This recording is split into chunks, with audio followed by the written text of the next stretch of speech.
Europe 1, historiquement vôtre, avec Stéphane Bern. Mes aïeux, quelle époque, mes aïeux, quelle époque. Oui, mes aïeux, quelle époque. Une époque et même plusieurs qu'on vous raconte chaque jour pendant 2 heures.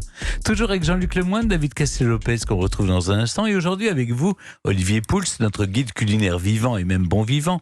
Ça s'est passé dans le passé. On remonte dans les années 1880. C'est à cette époque Pasteur a découvert le vaccin contre la rage. Eh bien, Olivier, il a aussi changé notre façon de manger. Oui, et contrairement à ce qu'on pourrait penser, ce ne sont pas les plus grands chefs de l'histoire qui ont eu le plus lourd poids sur notre alimentation, sur l'évolution de notre alimentation, mais peut-être ce chercheur, né à Dole dans le Jura en 1822, c'est probablement le scientifique qui a le plus influencé notre alimentation. Et 200 ans plus tard, notre quotidien gastronomique, vous allez le voir, porte encore bien des traces de ses découvertes. Alors, ce chimiste physicien se penche dès 1855, c'est au passage l'année de la création du classement des vins de Bordeaux, sur le phénomène des fermentations. À l'époque, il est doyen de la faculté des sciences de Lille et il est interrogé par un fabricant d'alcool de betterave, on aimait ça à l'époque, peut-être un peu moins aujourd'hui, qui se plaint des odeurs peu agréables que dégagent ces cuves au moment où celles-ci entrent en fermentation. Alors Pasteur va passer des heures, des jours à observer ce qui se produit dans les cuves au moment où le sucre de la betterave se transforme en alcool. Et il va découvrir que ce phénomène est rendu possible grâce à des micro-organismes vivants, les ferments. Des travaux qui intéressent au plus haut point les producteurs de vin et de bière. Absolument. Napoléon III est d'ailleurs préoccupé à l'époque par la mauvaise qualité de nombreux vins qui ont tendance à tourner au vinaigre et qui ne voyagent pas bien, alors même que le vignoble français vient de s'ouvrir, le marché anglais très prometteur. Il demande donc à Louis Pasteur de travailler sur le sujet. Pasteur est installé à Paris, mais ne reculant devant rien, il va même jusqu'à acheter une petite vigne dans sa région natale. Le Jura, donc, c'est le Clos de Rosières à Arbois. Et à force d'étudier des vins malades dans sa région, il constate qu'en chauffant le mou de raisin à une température de 55-60 degrés, les ferments responsables des goûts indésirables meurent.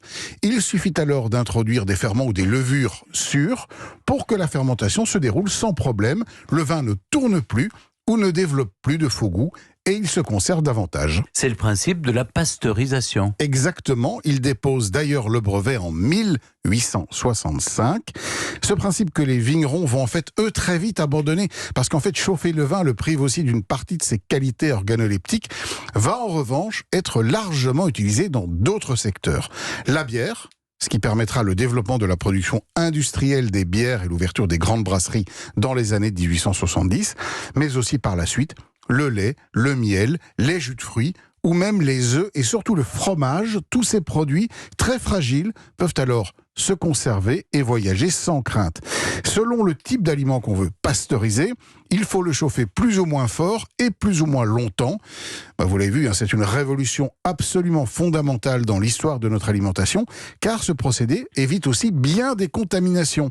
Chaque femme enceinte sait aujourd'hui que consommer des produits pasteurisés est bien plus rassurant pour le bon déroulement de sa grossesse. Ouais, enfin, aujourd'hui, il y a débat quand même. Bah oui, dans le secteur du fromage, par exemple, le fameux match entre le fromage au lait cru de nos bonnes vieilles traditions françaises et le fromage pasteurisé que Bruxelles veut nous imposer.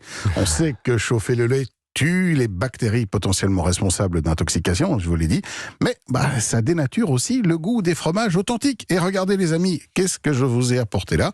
2 assiettes. Du parfum. Elles contiennent tous les deux du camembert. L'un de ces camemberts est au lait cru, authentique, tel qu'il devrait être fait. Et l'autre, c'est un fromage camembert au lait pasteurisé. Donc il faut savoir lequel est lequel. Voilà, et vous goûtez. Il faut me le dites. goûter. Alors je pense que déjà visuellement, il y a un truc qui se passe. Oui, je pense que j'ai gelé moi. Ouais. Alors Stéphane, allez-y, goûtez ces 2 fromages et dites-moi lequel vous préférez. Celui-là, il est normal et celui-là, il est pasteurisé. Voilà, on le voit, regardez la croûte. Vous avez une croûte qui est toute lisse, qui ressemble davantage à du plastique ou à du caoutchouc qu'à quelque chose de fermenté. Et puis en termes de goût, évidemment, il n'y a pas de match.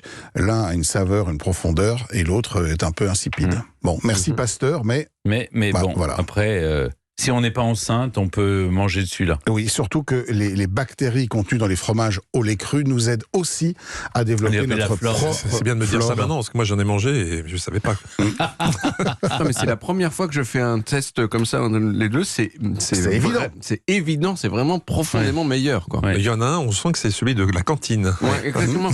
Oui, mais c'est pas non plus le même prix. C'est pas tout à fait le même prix, mais je préfère en manger un tout petit peu moins, mais manger du bon, que manger beaucoup de ce camembert insipide. C'est un peu vous venez pas souvent, mais quand vous venez, parce que vous êtes devenu très cher, mais Voilà. c'est toujours... Mais c'est- vous c'est aussi, vous préférez exceptionnel. des chroniques de qualité, en avoir un peu moins. Absolument. Bien sûr, Absolument. d'avoir. Je crois qu'il parlait de vos bactéries aussi. Ah, Ah d'accord. merci beaucoup, Olivier. Ah, mes aïeux, quelle époque. Allez, dans un instant, c'est le début de la fin, c'est le début du tout court aussi. Avant de partir, on remonte aux origines avec David Cassel-Lopez et on va monter très haut aux origines, puisqu'on va monter dans son satellite. Europe 1. Historiquement vôtre.